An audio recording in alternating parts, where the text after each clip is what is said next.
Good morning class. Good morning everybody. नमस्ते, राधे राधे, सत श्री अकाल, खुदा हाफिज़।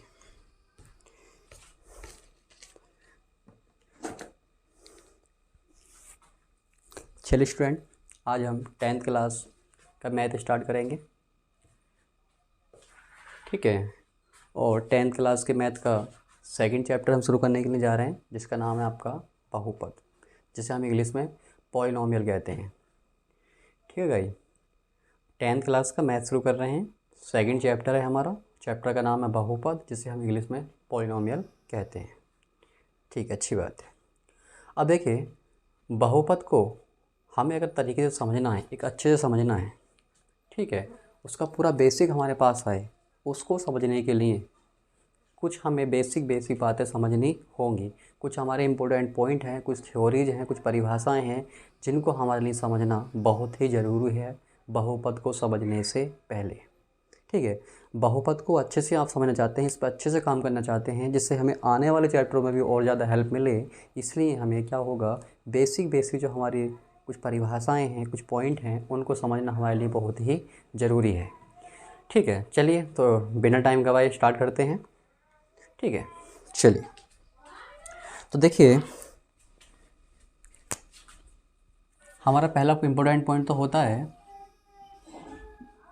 चर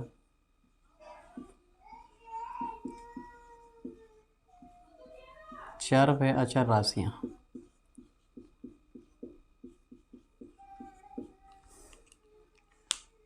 ठीक है, चर को इंग्लिश में बोलते हैं वेरिएबल और अचर को बोलते हैं कांस्टेंट क्वांटिटीज। ठीक है, तो हम समझेंगे यहाँ पर चर राशियाँ किन्हें कहते हैं और अचर राशियाँ किन्हें कहते हैं। काफ़ी बच्चों को ये बात पता होगी कि चर राशियाँ क्या होती हैं और अचर राशियाँ क्या होती हैं। मैक्सिमम स्टूडेंट जानते होंगे, लेकिन बहुत से स्टूडेंट हमारे ऐसे होते हैं जिन्होंने 9th क्लास बहुत अच्छे से नहीं पढ़ा होता है, छोटी क्लास में बहुत वीक रह गए होते हैं, ध्यान नहीं दिया होता है। उन सभी वजहों से वो छोटी छोटी बातें स्किप कर जाते हैं, जहाँ उन्हें बड़ी क्लासों में आके प्रॉब्लम होना शुरू हो जाता है। तो उन बच्चों को ध्यान में रखते हुए, जो बिल्कुल मतलब जीरो लेवल पे हैं या बहुत ही ज़्यादा कमज़ोर हैं, उन बच्चों को ध्यान में रखते हुए हम ये छोटी छोटी बातें करेंगे। ठीक है, पहले बेसिक करेंगे, फिर बेसिक से धीरे धीरे अपना लेवल बढ़ाते जाएंगे और एक एडवांस लेवल तक जाएंगे। ठीक है, तो बेसिक टू एडवांस हमारा टारगेट रहेगा। बेसिक से एडवांस जाना है, जीरो से हीरो बनना है। ठीक है, तो ऐसा तभी पॉसिबल हो पाएगा जब आप लोग डेली रूटीन में इनको करेंगे, डेली मैथ लगाएंगे, 1 से 2 घंटे आप मैथ को देंगे, तब जाके आप अच्छे से स्कोर कर पाएंगे आने वाले टाइम में। चलिए तो समझते हैं चर और अचर राशियाँ किन्हें कहते हैं। तो देखिए, अगर हम थोड़ा थ्योरी से बात करें तो चर राशियाँ वे राशियाँ होती हैं जिनके मान परिवर्तित होते हैं। मान परिवर्तित होते हैं। ठीक है, चर राशियाँ वे राशियाँ हैं जिनके मान समीकरण के अंदर परिवर्तित होते हैं, और अचर वे राशियाँ हैं जिनके मान क्या होते हैं, परिवर्तित नहीं होते हैं। तो मान क्या रहते हैं इनके, अपरिवर्तित रहते हैं, मतलब फिक्स रहते हैं, वो चेंज नहीं कर सकते हैं। चलिए तो इनको समझते हैं, क्या ये कहना क्या चाह रहा है, इसको बात को हम समझने का प्रयास करते हैं। तो देखिए, हमारे पास एक समीकरण है x + y = 50। एक समीकरण हमारी ये है, और एक दूसरा समीकरण और ले रहे हैं जिसमें लिखा है 30 + 70 = 100। ये हमारी दो समीकरण हैं। इन दो समीकरणों की सहायता से हम समझेंगे चर राशियाँ और अचर राशियों में डिफरेंस क्या होता है, क्या बेसिक अंतर है। चलिए देखिए, यहाँ पे क्या है, पहले तो इस बात को समझिए।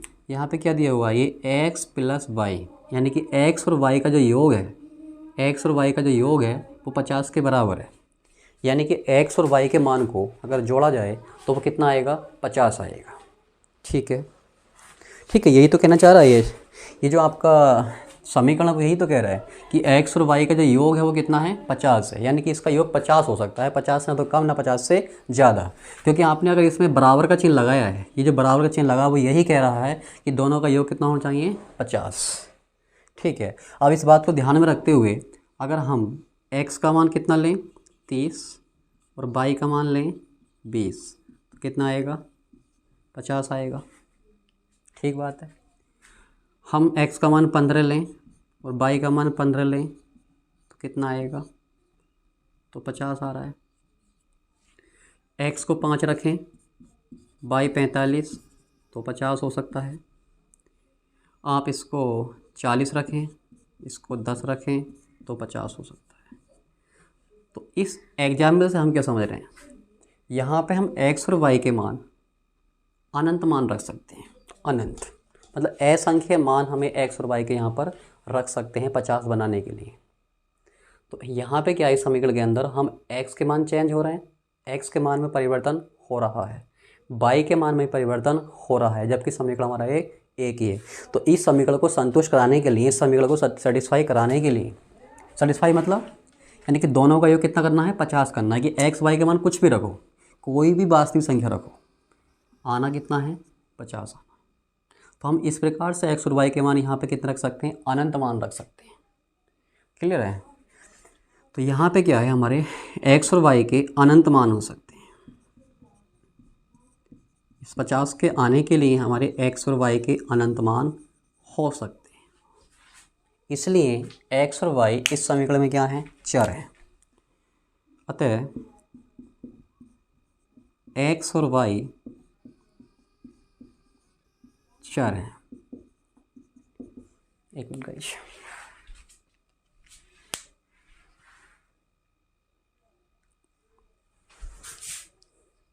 ठीक है। तो यहाँ क्या हो रहा है, इस समीकरण के अंदर x और y के मान लगातार क्या हो रहे हैं, चेंज हो रहे हैं। हम x और y के मान अनंत मान रख सकते हैं। x को चेंज करेंगे y चेंज होगा, y को चेंज करेंगे x चेंज होगा। ठीक है ना। तो इस प्रकार से हमारे पास x और y के मान क्या होंगे, अनंत होंगे। मतलब ये हो, इस समीकरण के अंदर x और y के मान क्या हो रहे हैं, परिवर्तित हो रहे हैं, इनके मान बदल रहे हैं। इसलिए क्या है, आपकी चर राशियाँ हैं। ठीक है। अब देखो, चर राशियों को जो है अंग्रेजी वर्णमाला के अक्षरों से दिखाया जाता है। चर राशियों पर दिखाना है, अगर ये चर राशियाँ हैं तो इनके लिए प्रतीक क्या है, इनके लिए प्रतीक हैं अंग्रेजी वर्णमाला के अक्षर। अंग्रेजी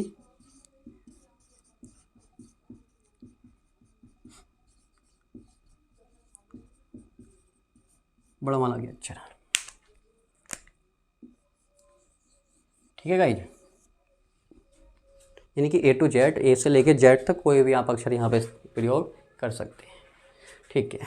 नेक्स्ट है हमारा अचर राशियाँ।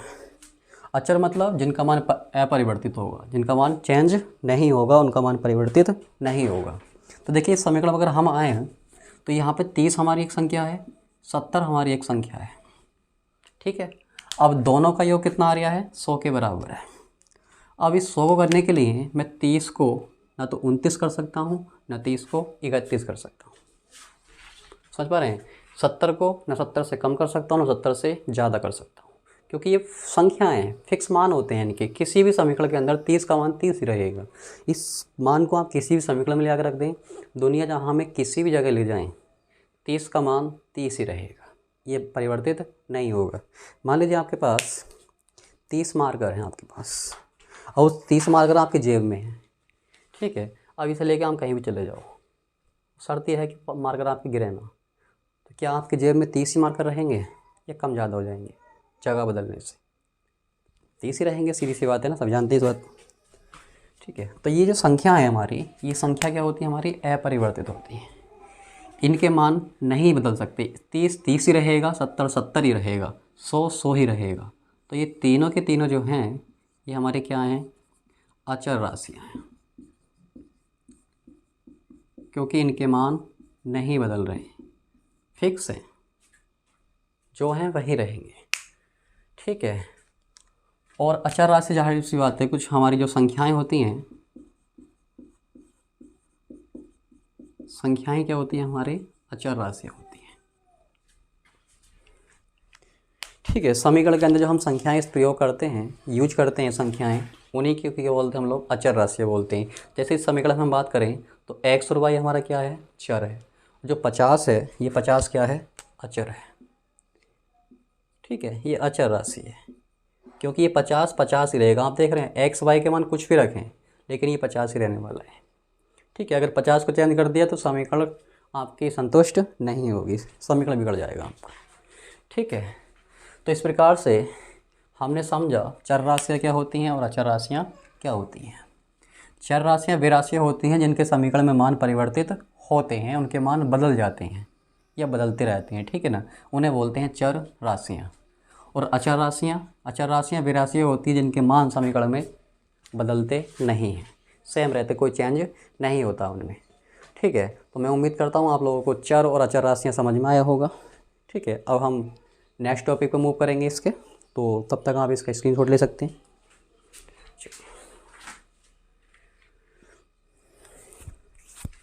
चलिए गाइस, और अब करते हैं।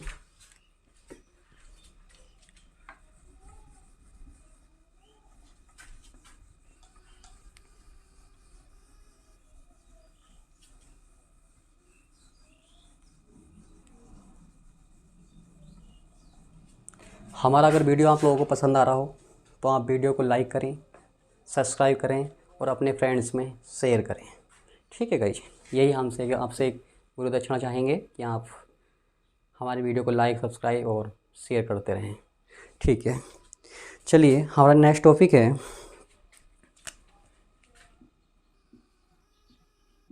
बीजीय व्यंजक।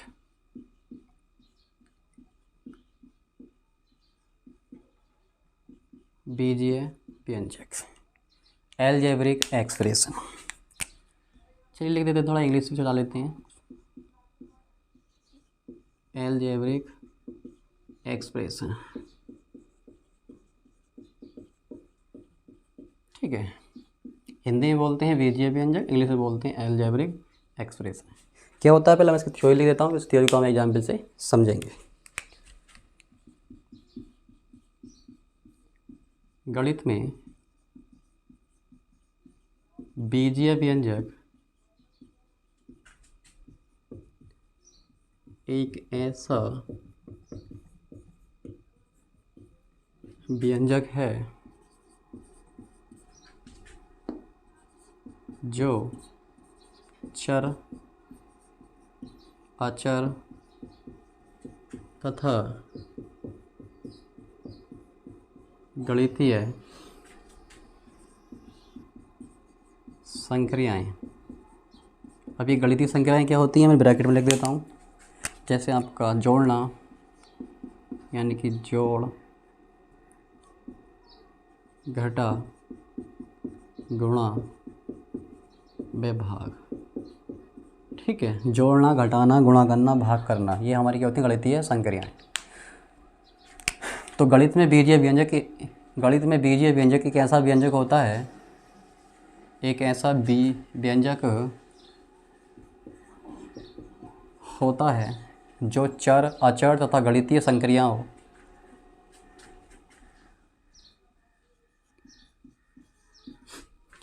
से बना होता है।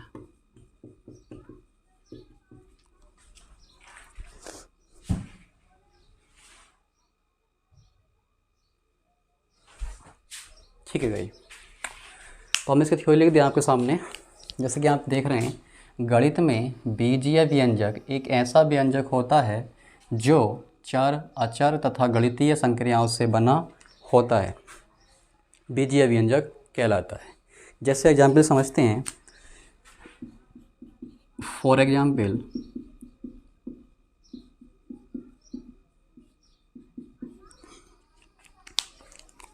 जैसे हमने लिखा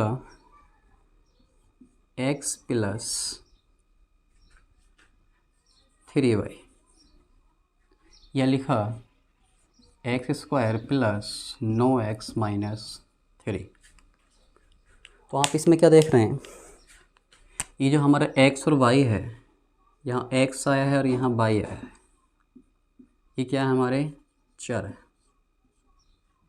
ठीक। और यहाँ पे जो प्लस माइनस जो होते हैं इन्हें कहा जाता है ऑपरेटर,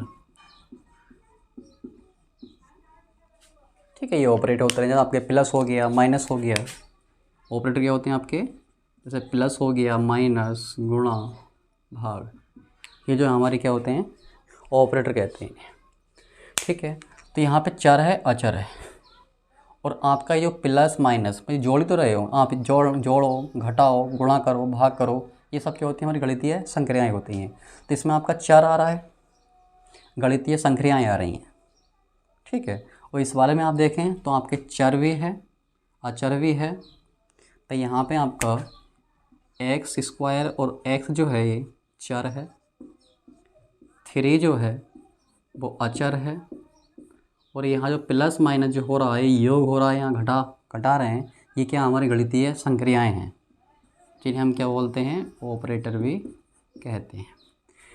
संक्रिया मतलब एक प्रक्रिया होती है, मतलब प्रकार से आपको जोड़ना, संख्या को जोड़ना घटाना गुणा करना या उनकी भाग करना, ठीक है। वो जो आपकी प्रक्रिया है गुणा करने की भाग करने की जोड़ने की घटाने की, उस प्रक्रिया को बोलते हैं गणितीय संक्रियाएँ। और जो हमारे चिन्ह होते हैं ये प्लस माइनस गुणा भाग, इन्हें कहा जाता है ऑपरेटर, ठीक है। चिन्हों को ऑपरेटर कहते हैं, और जो संख्याओं का जोड़ना घटाना गुणा करना या भाग करना होता है उसे बोलते हैं गणितीय संक्रियाएँ। चलिए तो हमने क्या देखा इस वाले इसके अंदर हमारा चर भी है अचर भी है, और साथ में क्या आपकी गणितीय संक्रियाएँ इनके ऊपर लगा रखा है। तो हमने चर और अचर को गणितीय संक्रियाओं के द्वारा जोड़ रखा है, उनकी सहायता से इनको मिला रखा है, सही है। तो इसके अंदर क्या है आपका चर भी है अचर भी है, और आपके यहाँ पे गणितीय संक्रियाएँ भी हो रही हैं, ठीक है। तो ये पूरा का जो पूरा बंदा है यहाँ पे दिया हुआ है, ये किससे बना है, चर से अचर से और गणितीय संक्रियाओं से बना है, इसलिए इसे हम क्या कहते हैं बहुपद कहते हैं, सॉरी इसे कहते हैं बीजीय व्यंजक। दिमाग कहाँ जा रहा है, चैप्टर जो शुरू कर रहे हैं उसी पे दिमाग जा रहा है हमारा। बीजीय व्यंजक, सॉरी बीजीय व्यंजक, ठीक है। सेम उसी प्रकार से ज़रूरी नहीं है कि आपका बीजीय व्यंजक के अंदर अचर हो ही, ठीक है, ज़रूरी नहीं है, ठीक है ना। अचर हो भी सकता है और अचर नहीं भी हो सकता है। तो यहाँ पे देखो दोनों जगह आपके चर ही आए हैं, लेकिन ये ऐसा नहीं है कि यहाँ पे बीजीय व्यंजक नहीं है, ये भी आपका क्या है बीजीय व्यंजक है,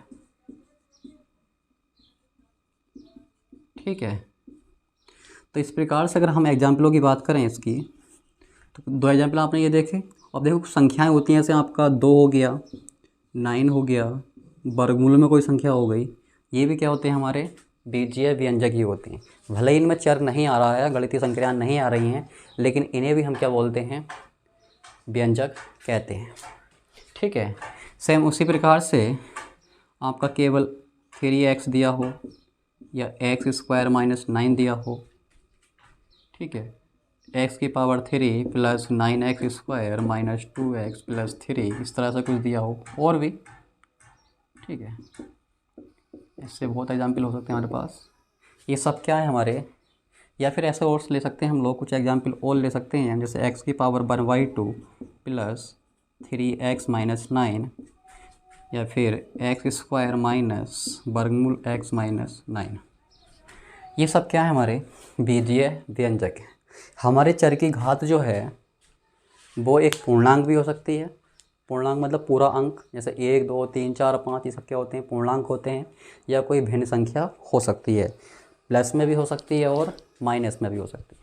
हमारे चरों की जो घातें हैं वो प्लस में भी हो सकती हैं और माइनस में भी हो सकती हैं, ठीक है, भिन्न भी हो सकती हैं या कोई पूर्णांक भी हो सकती है।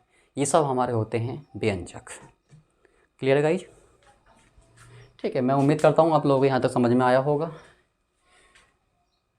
चलिए अब देखिए बीजीय व्यंजक के कुछ प्रकार भी होते हैं, ठीक है, उन्हें समझ लेते हैं। तो मैं एग्जाम्पल रब कर रहा हूँ थोड़ा।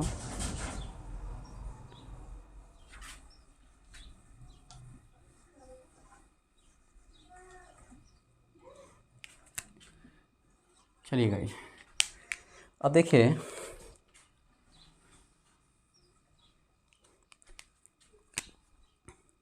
हमारे जो बीजीय व्यंजक हैं, चलिए गाइस तो व्यंजक हमारे क्या होता है, एक पदी व्यंजक,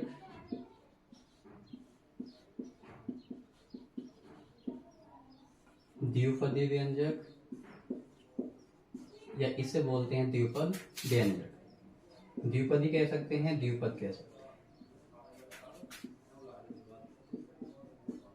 त्रिपद व्यंजक या त्रिपदी व्यंजक, बहुपद व्यंजक। ठीक है। अब देखिए फिर इसको समझने से पहले हम ये समझ लेते हैं कि पद किसे कहते हैं, ठीक है ना, क्योंकि हमें तभी समझ में आएगा एक पद की या दो पद की बात हो रही है यहाँ पे, ठीक है ना, वो किसे बोलेंगे पद, ये समझ लेते हैं।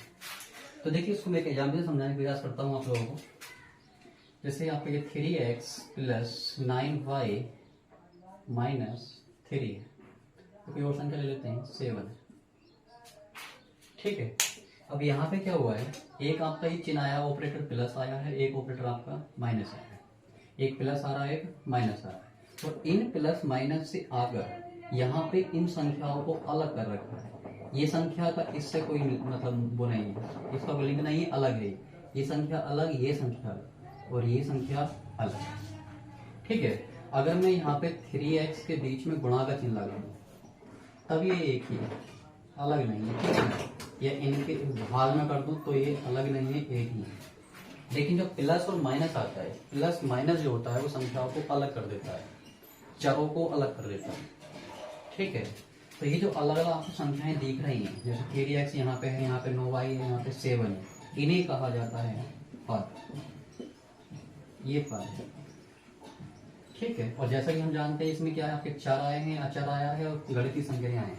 ये चर, अचर और गणितीय संख्याओं से बनने वाले व्यंजक को क्या बोलते हैं, बीजीय व्यंजक कहते हैं, ठीक है ना।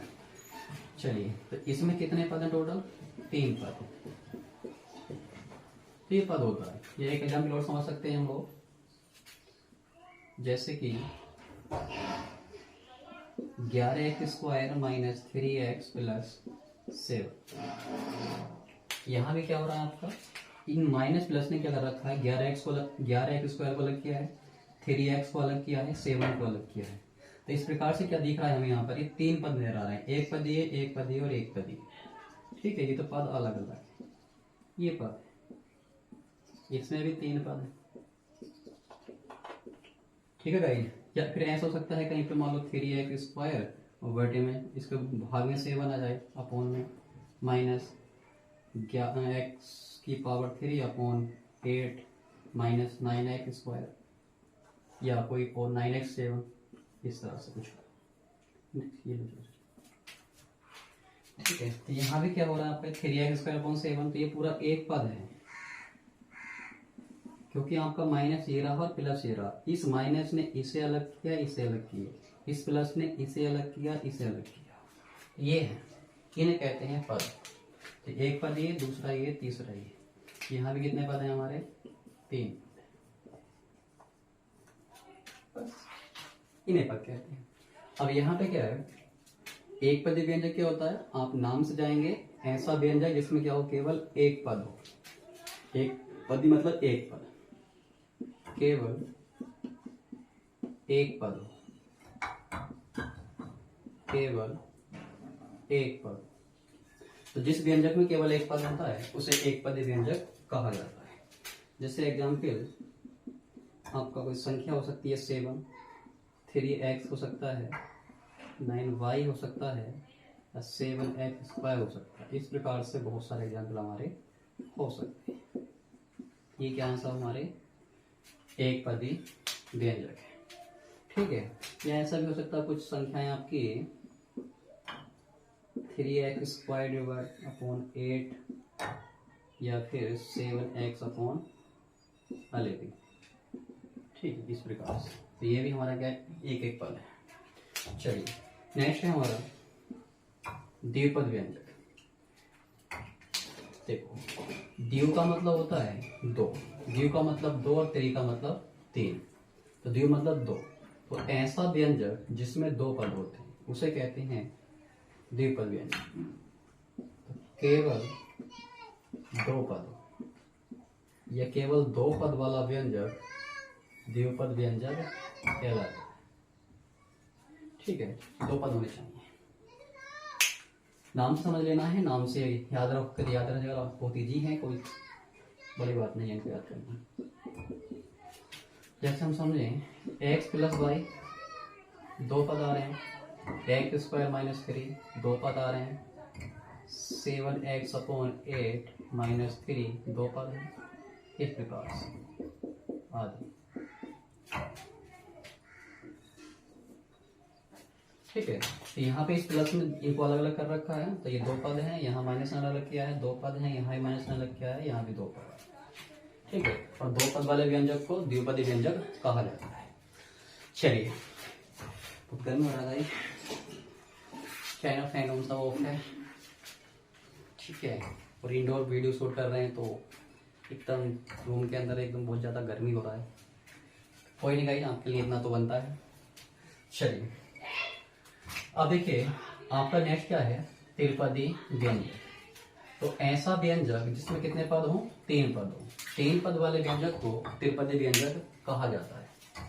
जैसा कि आप यहाँ पर देख रहे हैं, देखो एग्जाम्पल इसके सिंपल ये हैं, लेकिन एग्जाम्पल से पहले मैं आपके यहाँ लिख देता हूँ, केवल 3 पद। ठीक है, जिसमें केवल 3 पद होते हैं तो क्या बोलते हैं, त्रिपदी व्यंजक। एग्जाम्पल इसके सामने है आपके, ये पहले लिख दिए थे, 1 2 3 1 2 3 1 2 3, तो ये त्रिपदी व्यंजक के एग्जाम्पल हुए। अब हम ये समझा रहे थे आपको, देखो बहुपद का मतलब ये नहीं होता है कि 3 से ज्यादा पद होंगे तभी बहुपद होगा। हालांकि हम बहुपद को अब ये आगे पढ़ेंगे, एक टॉपिक हमारा और रह गया समीकरण। समीकरण को समझने के बाद हम आगे बढ़ेंगे। ठीक है, मोस्टली बच्चे जानते हैं समीकरण क्या होता है, लेकिन फिर भी हमें 0 बच्चों का ध्यान है। ठीक है, जो बच्चे बहुत ही वीक हैं उनको ध्यान में रखते हुए हम ये क्लास पढ़ा रहे हैं आपको। ठीक है, तो इसलिए मैं तो जो बच्चे होशियार हैं वो तो होशियार रहेंगे और आने वाले टाइम में वो होशियार से ऊपर चले जाएंगे। लेकिन अगर हम केवल होशियार का ध्यान रखें और कमज़ोर बच्चों का ध्यान न रखें, जो वीक बच्चे हैं, तो वो वीक ही रह जाएंगे। इसलिए हमें वीक वालों को आपके सीरीज में लाके खड़ा करना, आपके साथ खड़ा करना हमको लाके। ठीक है, चलिए, तो देखिए यहाँ पे आपका एक पदी वाला व्यंजक हो, द्विपदी वाला व्यंजक हो, त्रिपदी व्यंजक हो, ये सब हमारे बहुपदी होते हैं। 2 वाले हों, 1 वाले हों, 3 वाले हों, 4 वाले हों, 5 वाले हों, ये सब बहुपद हैं। लेकिन एनसीईआरटी बुकों के हिसाब से क्या है, इनके नाम दे रखे हैं। अगर 1 पद वाला होगा तो भाई इसको एक पद ही बोलेंगे, 2 पद वाला होगा तो 2 पद बोलेंगे, 3 पद वाला होगा तो त्रिपदी बोलेंगे या त्रिपद बोलेंगे। ठीक है, इस तरीके से। चलिए, तो ये हमारे हो गए व्यंजक के प्रकार। उम्मीद करते हैं आप लोगों को ये समझ में आया होगा। अभी तक हमने 2 टॉपिक पढ़े या 2 पॉइंट पढ़े हमने। पहला था चर और अचर राशियां और दूसरा हमारा व्यंजक, और जिसमें हमने व्यंजक के प्रकार भी देखे। उम्मीद करते हैं आप लोगों को ये सब कुछ समझ में आया होगा। ठीक है, चलिए गाइस, आप स्क्रीनशॉट ले सकते हैं इसका।